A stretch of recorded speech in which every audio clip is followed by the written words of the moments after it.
Alice's Adventures in Wonderland by School, Chapter 10, The Lobster Quadrille. The Mock Turtle sighed deeply again. He looked at Alice and tried to speak, but for a minute or two he couldn't. At last the Mock Turtle went on with tears running down his cheeks. "You have not lived much under the sea, so you have no idea what a delightful thing a lobster quadrille is," said the Mock Turtle. "It must be a very pretty dance," said Alice timidly. "Would you like to see a little of it?" asked the sad creature. "Very much," said Alice. "Come, let's try the first figure," said the Mock Turtle to the Griffin. "We can do without lobsters, you know. Who shall sing?" "Oh, you sing," said the Griffin. "I've forgotten the words." So they began solemnly dancing round and round Alice, while the Mock Turtle sang very slowly and sadly. The dance was long and dull, so Alice felt very glad when it was over at last, and she said, "Thank you, it's a very interesting dance to watch." Suddenly the Griffin said, "Come, let's hear some of your adventures." "I could tell you my adventures, beginning from this morning," said Alice a little timidly, "but it's no use going back to yesterday, because I was a different person then." "Explain all that," demanded the Mock Turtle. "No, no, the adventures first," said the Griffin in an impatient tone. "Explanations take such a long time." So Alice began telling them her adventures from the time when she first saw the White Rabbit. She was a little nervous about it at first, because the two creatures came so close to her, one on each side, and opened their eyes and mouths so wide, but she gained courage and went on. Her listeners were perfectly quiet all the time.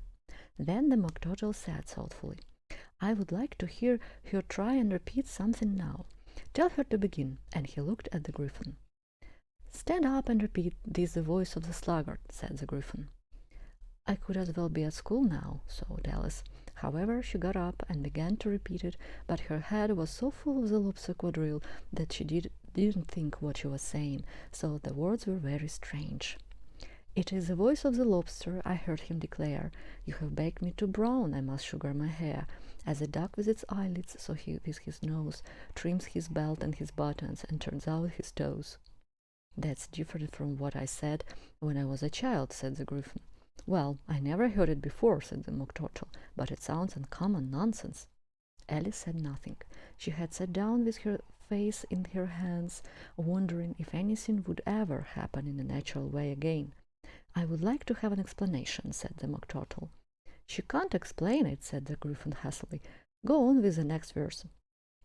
"But about his toes?" the Mock Turtle asked again. "How could he turn them out with his nose, you know?" "It's the first position in dancing," Alice said, but she was greatly puzzled by the whole thing and wanted so much to change the subject.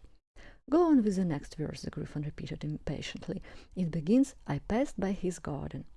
Alice felt sure it would all be wrong too, but she was ready to continue when suddenly the Mock Turtle interrupted her. "What is the use of repeating all the things if you don't explain them? It's the most confusing thing I ever heard."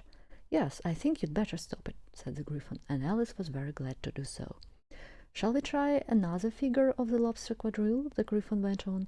"Or would you like the Mock Turtle to sing you a song?" "Oh, a song, please, if the Mock Turtle would be so kind," Alice replied, so fast that the Griffin said in a rather offended tone, "Sing her turtle soup, then, old fellow."